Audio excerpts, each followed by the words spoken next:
Yes, Sir Hairless here. Today we have a new artist to the channel, one who has been recommended to me many times across various videos, mostly my heavier videos like metal or hard rock, Nightwish, Disturbed, Metallica, Scorpions, and the recommendations all say the same thing: he has a fantastic voice. This is, from Sweden, Erik. Now, I would be tempted to say Grönwall in a kind of German way with the umlaut, but I think the least we can do is learn how to pronounce an artist's name properly. So let's hear him say it. And Grönwall is actually how you pronounce my last name. Oh, okay, so it's kind of similar. Well, there we go. Today he will be singing Oh Holy Night. This carol, originally in French, Cantique de Noël, it's my favorite carol, and at the time of recording I have previously done 4 videos on this carol, all different versions of course. David Phelps, Gabriel and Iki, and then 2 a cappella versions, home free and pentatonics. With them, we've seen various different approaches to the same song. I have never heard Erik before in my life. I have no idea what to expect. Maybe some heavy or harsh vocals just based on the comments I have received recommending him. But otherwise, let's just hop into this completely blind.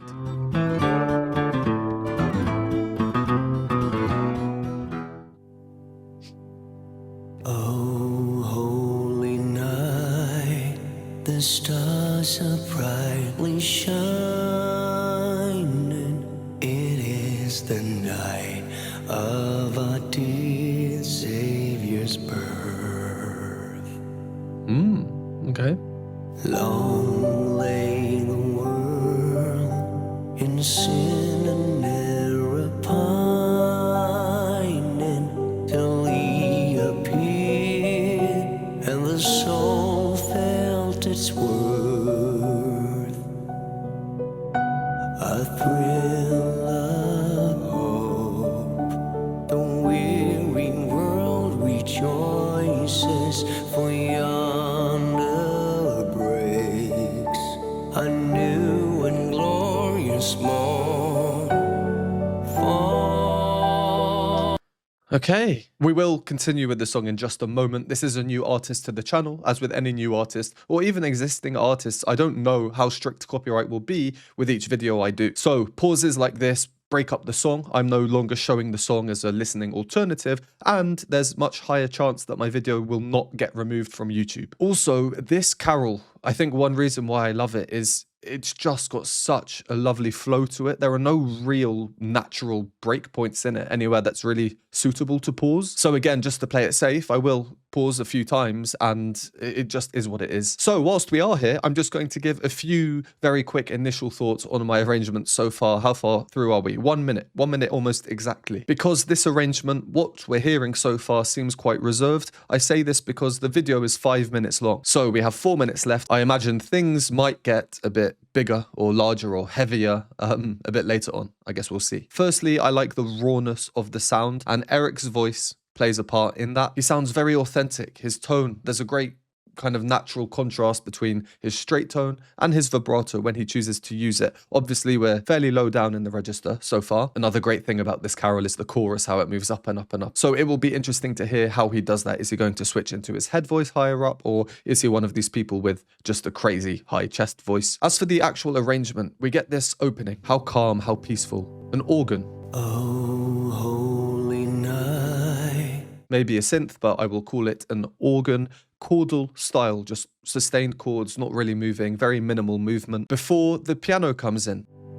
Long lay the world With a broken chord or arpeggiated style. That really serves a rhythmic purpose in an otherwise very still arrangement. Cha-cha-cha, cha-cha-cha. There's constantly some movement in the piano now. We don't have any drums or percussion or anything. And in turn, it brings out the smoothness and how legato Erik is choosing to sing. And of course, there's a rhythmic contrast between the piano cha-cha-cha and the organ just not moving. And I like that too because of what it does with the harmony. The organ part, it's just playing these notes, chords, a collection of notes together. The piano part is kind of moving, and we can hear that.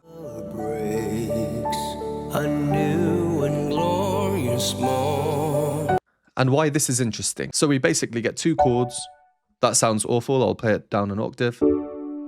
And then, which we can think of as, they're the notes. So we basically get, and then, because that would fit with the harmony. But no, we get,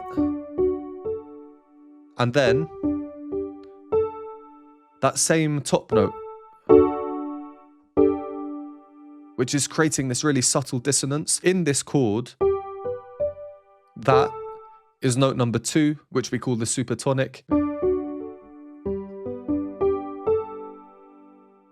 Very subtle dissonance. One other thing I really like, just before we carry on, is Erik's pronunciation. He's not doing an ing sound like you would typically expect. It's informal, it's improper, it's quite colloquial. It matches his style, I feel. Black jumper, boxing glove on the chain, shaved sides of the head. Very different to your stereotypical formal choir performance of this well-known carol, for example.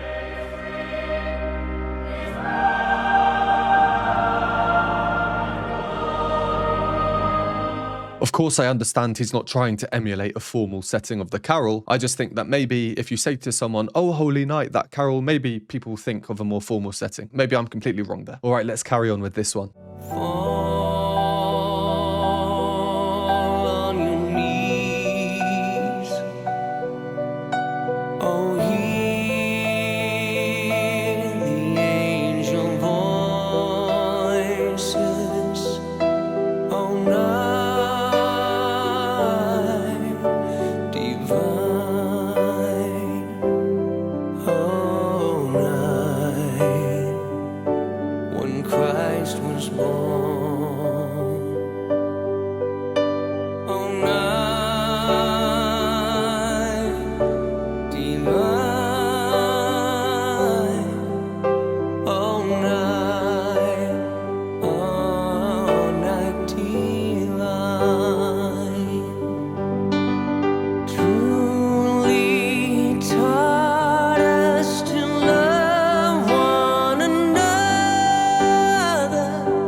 I think that answers my previous question about if he has a really high chest voice. He does. His law is love, and his gospel is peace. Piano getting a lot more syncopated. Chains shall break, for the slave is a brother, and in his name all oppression shall cease. Sweet hymns of joy. Yeah, I really like his voice. I love what he's doing with it, and it's very kind of unpredictable. We can hear a phrase, and every word he sings in the phrase will be sung slightly differently, a slightly different technique which produces a slightly different texture or timbre of sound. For example, we just heard here, hymns of joy. Joy is the most important part of that sentence. Sweet hymns of joy. Objectively, that's the weakest word that he is singing. In terms of volume, he's using a lot of air on the sound. It's the lowest note of the phrase as well. It comes at the end. That's not really a sign of strength, like rising, is it? But emotionally, it's certainly not the weakest note of that phrase. I would argue it's the strongest. Sung the most delicately, but in a way has the most conviction through a very paradoxical lack of power and increase in air. Hymns of joy. And I just really like his vibrato as well. Quite a slow vibrato. What I was saying about different ways of singing different notes, let's just listen to this phrase and you'll see what I mean. Is a brother, Really listen to the type of sound that's coming out. and in his name all oppression shall cease. All oppression Quite a belty sound. Next one, kind of nasal. shall cease. And then into a setback sound, natural vibrato coming through. I like his style of singing, and being a new artist to me, this is the first time I've ever heard him. To me, it's kind of unpredictable. I know there are people out there who don't want traditional music to be touched. They want to leave it as it is. Not even traditional music, just most songs, they think, leave it to the original artist. I am all for covers. I do loads of videos on covers of my channel, and you never know what you're going to get with cover songs. They completely reimagine songs in ways that you never could have expected. And I'll tell you right now, I am very excited to see what comes next. Usually with performances like this, they build towards a climax at the end. The traditional carol does it as well with the treble line, soaring high. right towards the end there. I've seen a little bit, I think, that he has a crazy high chest voice, a lot of power there. Are we going to get a key change where we move from here to, and then maybe even higher?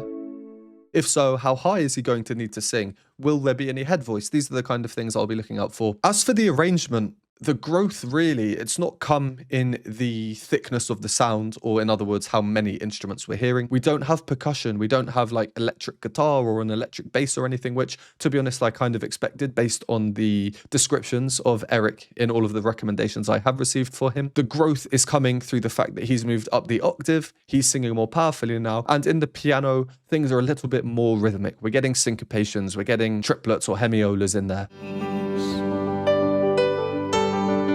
Dum bum bum. We've still got the organ sustained notes at the bottom, really acting like a drone, just at the bottom, never ever moving. Like a nice little traditional foundation underneath everything, a modern take on this carol. We got to about halfway through, let's carry on. If you enjoy these videos or find them helpful, please consider supporting me. Patreon has a bunch of exclusive benefits, behind the scenes videos, additional reaction content, Q&A videos, and more. For a one-time donation, you can donate me a hot chocolate at the Buy Me a Coffee link, or become a YouTube member for these groovy emojis and membership badges. And a huge thank you to these lovely people on the screen now. Of joy in grateful chorus raise we let all within us praise his holy name. Christ is the Lord. Choir and military percussion.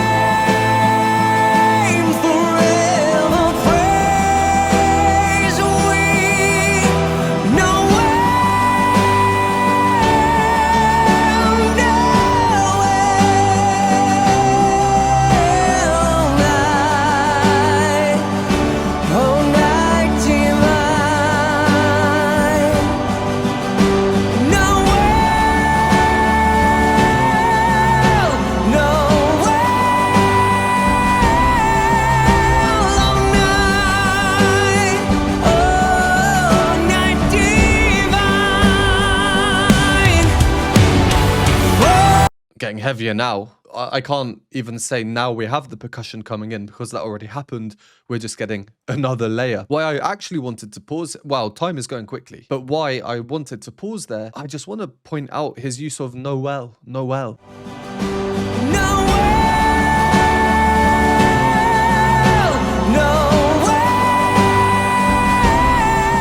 Slight tempo rubato on it as well, literally meaning in robbed time, slowing down a little bit, speeding up. We have a very militaristic drum beat, keeping things in, well, quite regimented. So yeah, Erik now has a lot more freedom with his melody, and he's just, well, just smashing it really. I don't think I've ever seen Noel, Noel used in an English version of this carol before, Oh Holy Night. As I mentioned in the introduction, this carol originally in French, Cantique de Noël, so his inclusion of that in here has made me very happy. It's a very nice touch, I think, very unexpected.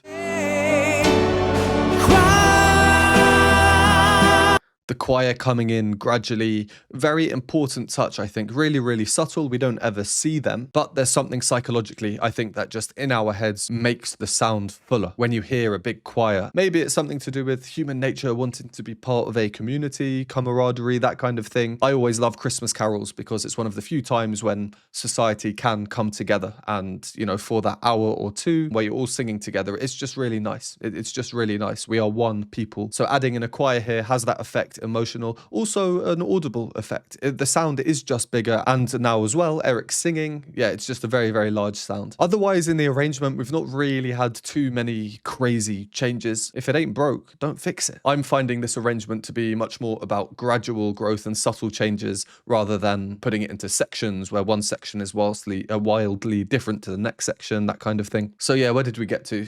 I think we have a minute and a half left. Things are getting pretty big. I'm expecting a huge climax, unless we've already had it.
It's just such a lovely bit of music. And that was a great interpretation of it. Really, really, really cool. Really great introduction to Erik. What a voice. Let's go to the climax moment. We just have to go straight back to that. Actually, I'll go to a bit before it. The choir was standing out to me and I was thinking what I was going to say. Ooh, now we have a nice moment of homophony where everyone, the choir and Erik, they're all singing the same words at the same time in the same rhythms.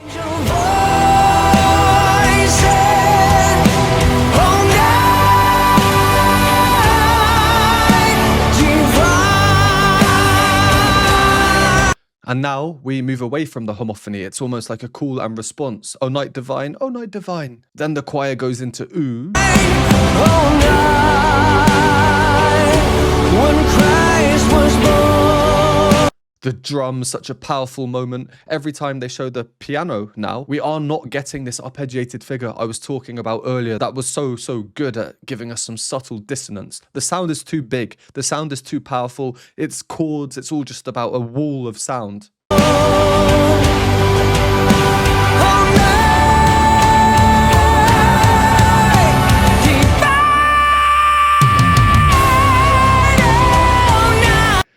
With the cheeky little bass coming in. And how high did Erik sing?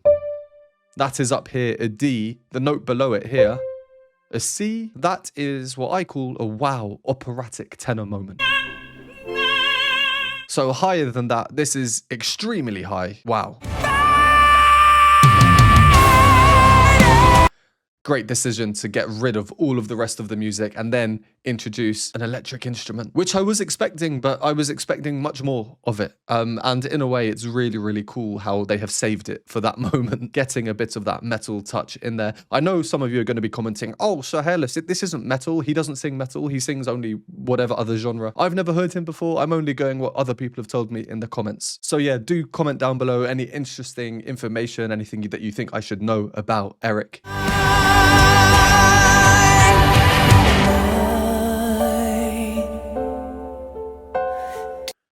Lovely touch as well. The reverb left over like a distant echo of the past as we move and finish how we started. Very, very reduced piano in him. No organ here, and it's much less arpeggiated. It's kind of half chordal, almost like an Alberti bass type thing.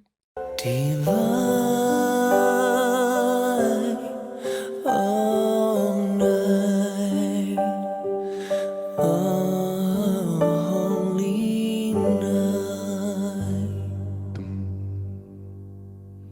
And a subtle ritardando towards the end, slowing down just a little bit. Really nice. I love Oh Holy Night, and I thought that was a super cover. I can't wait to listen to it again a few more times and see what I missed in there. Thank you to everyone who recommended this one. And if you enjoyed it, made it this far, thank you very much. And if you want to see more Erik on my channel, we need this video to do well. So to help the algorithm, other than liking, please leave a comment, any cool information, other recommendations. If you don't want to write any words, that's cool. Let's leave an emoji instead. Let's go for one of these, like you see on the screen now for that one. I think that high note of his, that high D, is very much befitting of it. Hope you're having a wonderful festive season, and I'll see you in the next one.